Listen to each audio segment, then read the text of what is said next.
Let's start by hearing more from you about what Luminary is all about and why people are excited about you.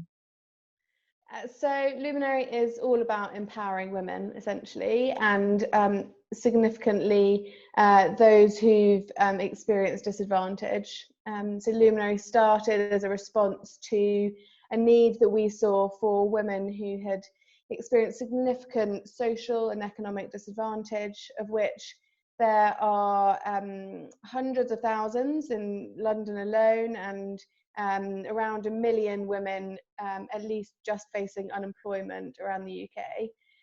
And so we wanted to do something that was going to empower women who we believe, each individual has their own potential and their own unique potential. And so Luminary is all about helping women to unlock that potential and to step into a future that is brighter, that enables them to provide for themselves and their families. And the way that we do that is through baking. So we started as a very small little kind of project offering baking training, kind of lessons to a lot of the women that we were meeting, and kind of on the side, operating as a bakery business, so selling cakes and bread and other yummy things to customers, and I guess the two being interlinked so that our business would grow and we could offer jobs to the many women that we were training. And so that's kind of Luminary, what Luminary is all about. It's about offering women a chance to reach their potential. And so now we've got a couple of bakeries in London, one in East London, one in North London.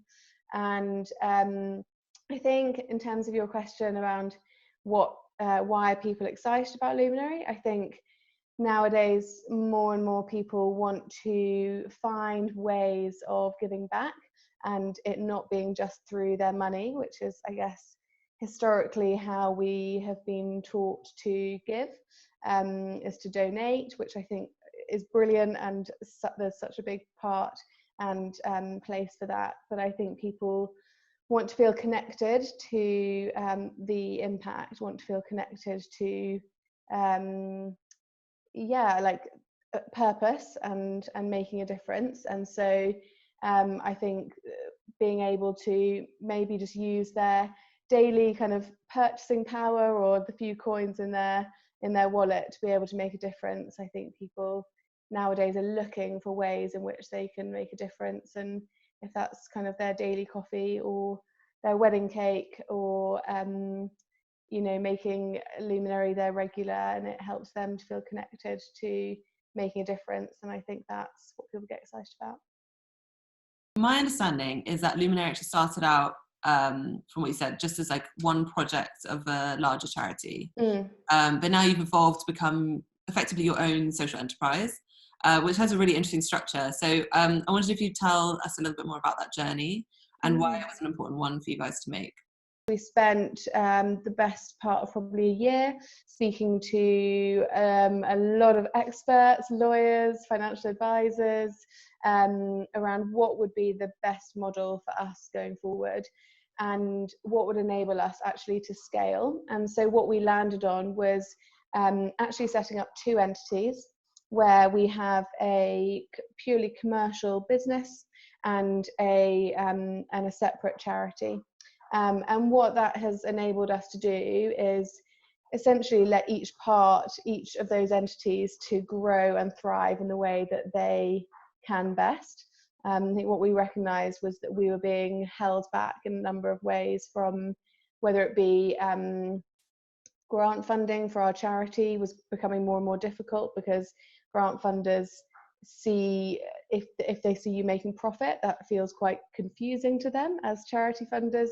At the same time, because we're a charity, there was no way that we could ever consider, for example, getting investment or giving away equity. And actually what we needed was to be able to receive some resource and some funding in order to scale. And that's what our business needed. And so by setting up these two new entities, we have been able to grow significantly. So our charity operates training courses every day of the week. So we're training 4 times more women than we were, and our business has been able to kind of take on investment and open a second site, which obviously is brilliant, and we'd love to open more in the future. But one of the key things has been that our charity owns part of the business.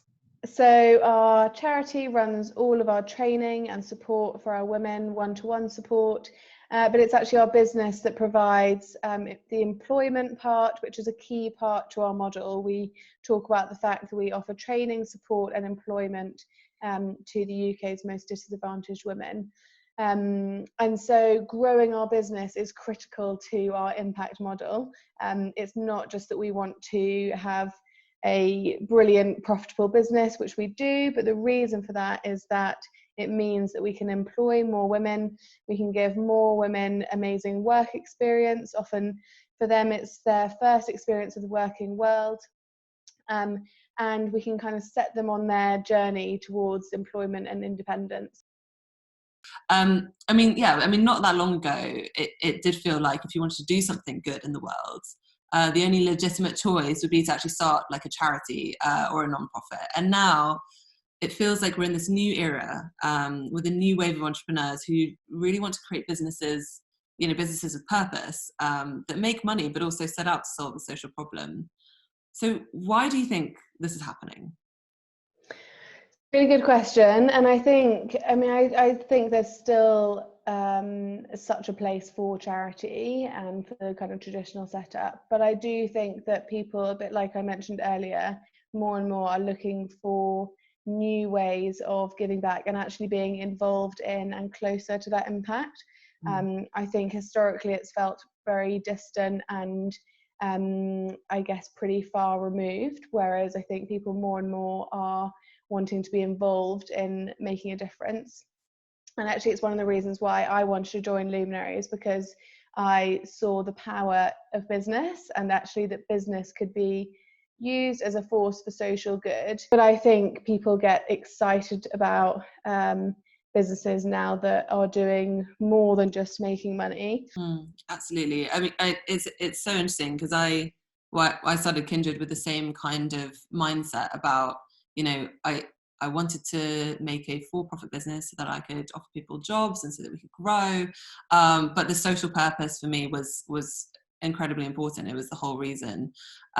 So it's sort of, the indicators for success, I think, are shifting for this new generation of entrepreneurs and business leaders who, it is the financial bottom line, of course, is one of the indicators, but other indicators are equally as important. Kindred, for example, is, how strong is our community? How much are we doing X above the minimum effort to help people feel like this is their home and this is their tribe. For Luminary, it's, how many women are you able to offer employment to who otherwise wouldn't have had, traditional options of employment. And so I guess I just want to know, for Luminary, what does ultimate success look like? I think high level, our vision is to empower the most disadvantaged women. And so that really is success for us. It is that we are reaching those women who are the furthest from the job market, have experienced significant disadvantage. And so if we can be their employer, their family, their community, and what enables them to kind of take their first steps in the working world and towards a brighter future, I think that's success for us. Just recently you opened your second store. Incredible achievement, so well done. And you had a huge, well-deserved boost in public awareness after a certain someone wrote about you in Vogue magazine. So yeah, it's been quite the year. We opened our second bakery in October. As I said, that was following a round of investment. And that bakery was actually, so that was in October. In September, we got some recognition from the Duchess of Sussex, who wrote about us in her an edited copy of Vogue, which was incredible and such an honour and a big surprise to us. And then we opened our bakery, and she also very kindly agreed to officially open it for us. So we had the huge honour and privilege of welcoming her to our new Kindred Bakery, which is also a bespoke training centre. So we designed like a kind of, if anyone watches the Great British Bake Off, we designed a kind of Bake Off style tent in this bespoke training kitchen for all of our women, who now get kind of state-of-the-art equipment, which is far from what they used to get. So yeah, huge honour. And I think the most special thing actually was for our women, who one of them said to us after she had visited, just, you know, she could have been doing anything with her time. I know she's so busy, but she chose to come and speak with me. And that was so powerful for them. It was so special. And through all the kind of recognition that Luminary received, actually that was the most brilliant thing for us, was how it made the women feel and how special they felt. I think it's human nature to focus on the challenges, but actually I think it's so important. And gosh, this is a time when we all need to learn to focus on what the good has been and to be thankful and grateful. And I think that's, yeah, been really important for us in those times. Yeah, absolutely. I mean, talking about challenges, Luminary, along with everyone else, has suffered, I guess, as a result of this coronavirus outbreak. I mean, tell us how it's affected you and what you're looking at right now as a business and a charity. Yeah, it's been hugely impactful and challenging. So for our business, we tried to essentially pivot as much as possible. When you're a bakery and suddenly customers can't come to your bakery, that is a bit of a problem. And you know, even so, we have 2 cafes. We also do, you know, your celebration cakes and events and weddings. But of course, all those events and weddings are postponed and cancelled. So yeah, it was a real lesson in, right, how do we pivot and how do we pivot fast? We launched 3 new products in about 2 or 3 days. So we tried all sorts that would enable us to keep responding and providing a service to our customers, but in a different way. Actually, ultimately, we had to close down our bakeries, even though actually launching those products went amazingly well, because it came down to needing to protect our staff and our customers. And it came, yeah, as I say, it came down to kind of that being the priority. Our charity is able to continue operating, which is brilliant. Obviously, it's all virtual, so we're doing virtual one-to-one support and virtual baking teaching, which is fun. They're doing lots of kind of baking videos and lessons. It's still really challenging. I mean, for a few of our women, home is quite a challenging place still, and also not the most safe place. And so for our support workers, to still be offering support and making sure that our women are as safe as possible and receiving, yeah, the support that they need, is challenging, but they're doing an amazing job. So very different challenges between the two. And yeah, I think as for kind of every business, we don't really know what the future holds, but yeah, we're kind of trying to do everything that we can to be proactive and to support our team as one of our biggest priorities. Yeah, just kind of hold on. Just so people know, like, Luminary launched what was called an isolation cake, which honestly was the sweetest response I think I've seen. People ordering these beautiful celebration cakes. It literally said isolation cake on the top. It was really popular, wasn't it? But it got some good press actually, even in the States, which, yeah, people love them. Yeah, as I say, people really loved the products that we launched. So it felt so sad to have to say, actually, we're going to close our doors. But sometimes, I mean, that's one of those difficult decisions that we kind of talked about, where you have to say, actually, what's the priority here? I mean, no one, when they start a business or when they join a business, plans for a pandemic, right? I mean, it's in all the businesses, but no one actually thinks it's going to happen. No. So we are all in survival mode. I mean, tell me about some of your survival skills, if any, that Luminary has kind of adopted right now that other businesses in similar positions could, you know, borrow. Yeah, great. I mean, I can tell you from our perspective, I think each business is really different. So for us, I think it was a really good lesson in how quickly we could pivot. I think sometimes you surprise yourself, don't you? And I think that's definitely one of our lessons is actually when you really need to, you could move quite fast.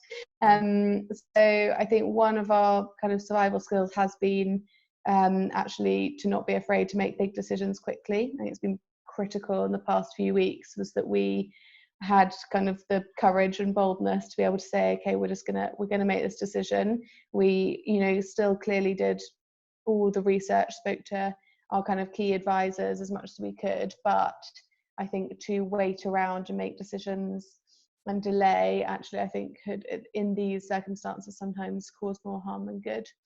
So kind of making big decisions quickly and not being afraid to do so.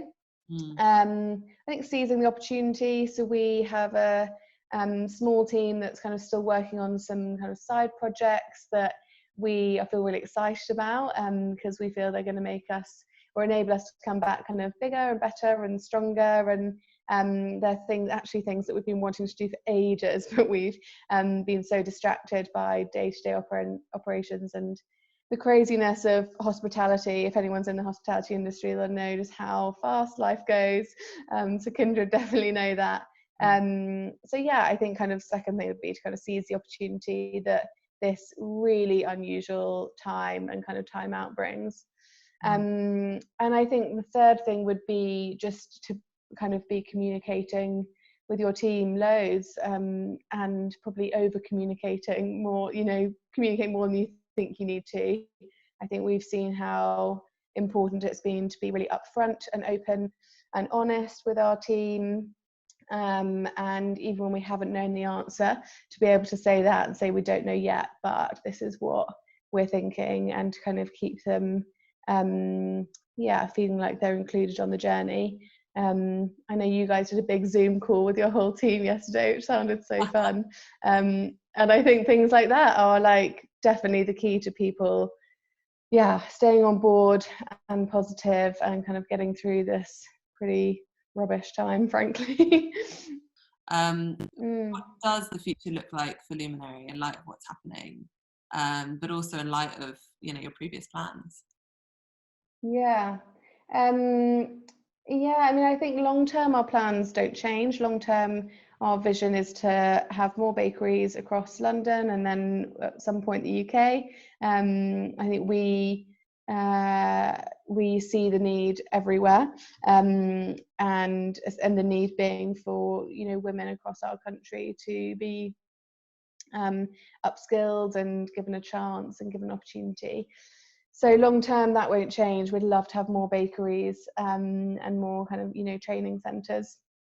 In the short term, I think it's really hard to know. But I do think a few of the things we're investing in now could actually make a significant difference to Luminary. So just some of the things that we historically have felt quite frustrating, some of our really kind of nitty-gritty things, but some of our systems and some of our technology really needed updating, and so those are things that we're now investing in because we've got the time and the resource and the people who can do it, and so that's kind of, I guess, short term we're hoping to be able to come back actually better than we would have been. So be smoother, have better customer service, have I guess renewed perspective, and I guess feeling more grateful. I think all of this, although it's really difficult, I think we were chatting just before about actually